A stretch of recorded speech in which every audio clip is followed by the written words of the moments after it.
Hi friends, మా కళాంకిత TT ఛానల్కి స్వాగతం. జీవితంలో ప్రతి ఒక్కరూ ఎప్పుడో ఒకప్పుడు మోసాన్ని చవిచూడాల్సిందే, మోసపోవాల్సిందే.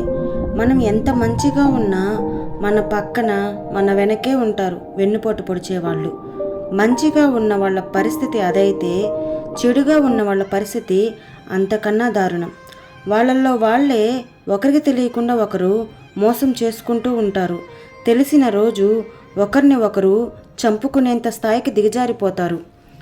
కొంతమంది స్నేహితుల ద్వారా, ఇంకొంతమంది అమ్మాయిలు అబ్బాయిల వల్ల, అబ్బాయిలు అమ్మాయిల వల్ల, మరికొంతమంది బంధువుల ద్వారా, ఇంకా కొంతమంది చాలా దగ్గరైన తన సొంత వాళ్ళ దగ్గరే దారుణంగా మోసపోతుంటారు. అది మాత్రం గుండెని కలిచివేసే చాలా బాధాకరమైన విషయం. మోసం మోసం మోసం. అసలు దేనికోసం మోసం చేస్తారు? దేనికోసం మోసపోతుంటారు? మోసం అనే పదానికి నిర్వచనమే ఒక స్త్రీ, ధనం. ఎటొచ్చి ఎవరు మోసం చేసినా, మోసపోయినా ఒక ఆడదాని వల్లే, ఒక డబ్బు వల్లే మోసాలు చేయడం కానీ, మోసపోవడం కానీ. ప్రపంచాన్ని నడిపించేవి ఈ రెండే. ఆ రెండు లేకపోతే సృష్టే లేదు. దయచేసి వీలైనంత వరకు మోసం చేసి మోసపోయే పరిస్థితి మన దాకా రాకుండా చూసుకుందాం.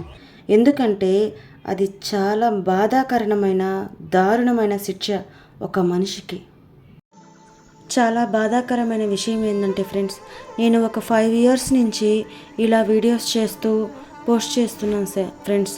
కానీ నా వీడియోలు మీరు చూస్తున్నారే కానీ సపోర్ట్ ఇవ్వట్లేదు, సబ్స్క్రైబ్ చేసుకోవట్లేదు, లైక్ చేయట్లేదు, ఫాలోవర్స్ రావట్లేదు, ఏది చేయట్లేదు ఫ్రెండ్స్. అందుకే నేను స్టాప్ అయిపోతూ ఉన్నాను. దయచేసి మళ్ళీ స్టార్ట్ చేస్తాను ఫ్రెండ్స్. నా వీడియో కనుక మీకు నచ్చినట్టయితే సపోర్ట్ చేసి నన్ను కూడా ఎంకరేజ్ చేయండి ఫ్రెండ్స్. మీరు ఎంకరేజ్ చేసిన దానివల్ల ఏమో నేను చేసే వీడియోలు ఎంతో కొంతమందికి కొంచెం మోటివేషన్గా ఉంటుంది కదా. ప్లీజ్ ఫ్రెండ్స్, దయచేసి సపోర్ట్ చేయండి ఫ్రెండ్స్.